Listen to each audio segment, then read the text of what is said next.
I have spent my life navigating unyielding, predictable, frustrating people, those so entrenched I could recite their words before they spoke, their rigidity, a weariness bordering on monotony. As a young man, a psychiatrist asked what I liked about myself, and I faltered, my heart heavy with self doubt, my mind blank. I could barely muster an answer, but I admitted a passion for history, especially ancient and biblical studies, which felt like home. In Catholic grammar in high school, classmates marveled, asking, "John, how do you know this?" I'd shrug, "I'm curious, I take an interest." That curiosity, a spark of the wisdom extolled in Proverbs 4 verse 7. Wisdom is the principal thing, therefore get wisdom, and with all thy getting get understanding, still burns within me, a guiding flame. As a writer I shun fiction to keep my voice pure, drawing from my research, my grasp of history, and the raw material of my experiences, sometimes weaving in horror, sci-fi, or comedic twists, but always grounded in truth. In college I chose economics for its practicality, but couldn't resist philosophy to grapple with life's deeper questions, seeking the transformation Paul urges in Romans 12 verse 2. Be not conformed to this world, but be ye transformed by the renewing of your mind. Growing up in Brooklyn and Queens, I moved among diverse circles, metalheads, mobsters, nerds, many autistic or neurodivergent. I think of my friend Benny, who'd wash his hands after shaking mine. I didn't understand it then. Another friend, Tom, teased, "Hey Ben, we're going to start charging you for the soap." I've since wondered if my own OCD was partly learned, though I know its roots run deeper, perhaps touched by the unseen seen struggles Paul describes in Ephesians 6 verse 12. For we wrestle not against flesh and blood, but against principalities, against powers, against the rulers of the darkness of this world.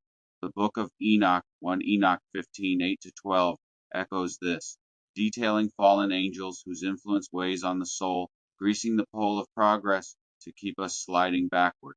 Loyalty defines me. I have stood fearless in harm's way for the innocent, the weak, never seeking fights, but never shirking from defending what's right, embodying the courage of Joshua 1 verse 9. Be strong and of a good courage, be not afraid. Betrayal has been my constant shadow, mother, father, sister, kin near and far. It's why loyalty is my currency, my covenant. If you're loyal, I'd lay down my life for you, as Christ declares in John 15 verse 13.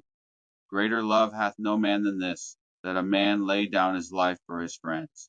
Life's treasures aren't cars, houses, or wealth, those breed emptiness. The materialistic, consumed by covetousness, grow hateful, chasing what Ecclesiastes 5 verse 10 warns against. He that loveth silver shall not be satisfied with silver. The wisdom of Solomon, 7:8 to 11, reinforces this, praising wisdom over riches. I loved her above health and beauty, and chose to have her instead of light. True wealth lies in loyalty, love, and trust, virtues that mirror the divine love in 1 Corinthians 13 verse 7. Charity suffereth long and is kind. Charity envieth not, beareth all things, believeth all things, hopeth all things, endureth all things. I told a coworker I'm a forgiving man. I know there are forces beyond the visible, demons, sinister celestial spirits that deceive, manipulate, and stagnate. The book of Jubilees describes such spirits, bound yet lingering to tempt humanity. I've felt that resistance my whole life, yet I press forward learning daily, never content with the man I was yesterday, or even moments ago. Each moment is a chance to grow, to seek the renewal Paul calls for in Titus 3 verse 5. Not by works of righteousness which we have done, but according to his mercy he saved us, by the washing of regeneration and renewing of the Holy Ghost. I learn from those I agree with, but more from those I don't. Disagreements sharpen my truth, drawing me closer to God and to loving my neighbor, as Galatians 5 verse 14 echoes from Leviticus. Thou shalt love thy neighbor as thyself. I've read what others shy from, Mein Kampf, tomes on the occult, witchcraft, not to embrace them, but to know my enemy, to understand their strategies, as 2 Corinthians 2 verse 11 warns, lest Satan should get an advantage of us, for we are not ignorant of his devices. Even loyal friends will challenge you, and that's good. They test your morality, your ethics, your discipline, as Sirach 2. 1:5 advises, "My son, if thou come to serve the Lord, prepare thy soul for temptation. For gold is tried in the fire, and acceptable men in the furnace of adversity."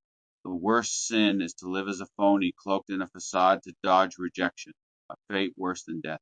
Revelation 3 verse 16 condemns the lukewarm.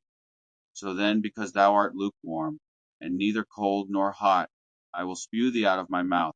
On your deathbed, surrounded by hollow possessions, you'll see the futility of a false life, as Psalm 49 verses 6 to 7 laments.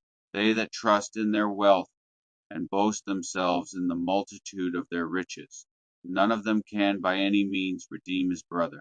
My life, built on truth, rejection, ideals, tears, surrender, and obedience, has forged an unshakable foundation. From a boy who saw nothing to love in himself, I've become a man I cherish, molded by perseverance, as James 1 verse 4 encourages. Let patience have her perfect work, that ye may be perfect and entire, wanting nothing. My platform, rooted in this truth, carries weight because it's venerable yet unyielding, forged through endurance. I forgive others because I know the battle to live authentically is fierce, as Genesis 32 verses 24 to 28 portrays Jacob wrestling with the divine, emerging transformed. Everyone has a purpose, and we learn from both the righteous and the wicked, as Proverbs 4 verse 18 contrasts. The path of the just is as the shining light that shineth more and more unto the perfect day. I strive to be a solution, not a problem. I've needed help in my own dark hours and want to stand for others, reflecting Philippians 2 verse 4. Look not every man on his own things, but every man also on the things of others. In an ideal world, we'd love selflessly, free of jealousy or betrayal, as 1 Corinthians 13 verses 4 to 7 describes love.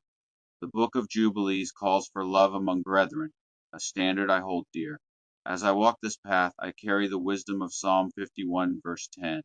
Create in me a clean heart, O God, and renew a right spirit within me. My trials have refined me, my betrayals have taught me, my curiosity has led me closer to God. When my time comes, I want to stand before my Creator and say I fought the good fight. As Paul declares in 2 Timothy 4 verse 7, I have fought a good fight, I have finished my course, I have kept the faith. I want to leave this world better, having helped some, tried with others, and grown ever closer to God's truth. Imperfect as I am, I rise each day to build that legacy, to love fiercely, to stand unyielding. When I face my final hour, I'll know I live not for the world's fleeting treasures, but for the eternal glory of a life well lived, a soul surrendered to purpose, a heart ablaze with divine love.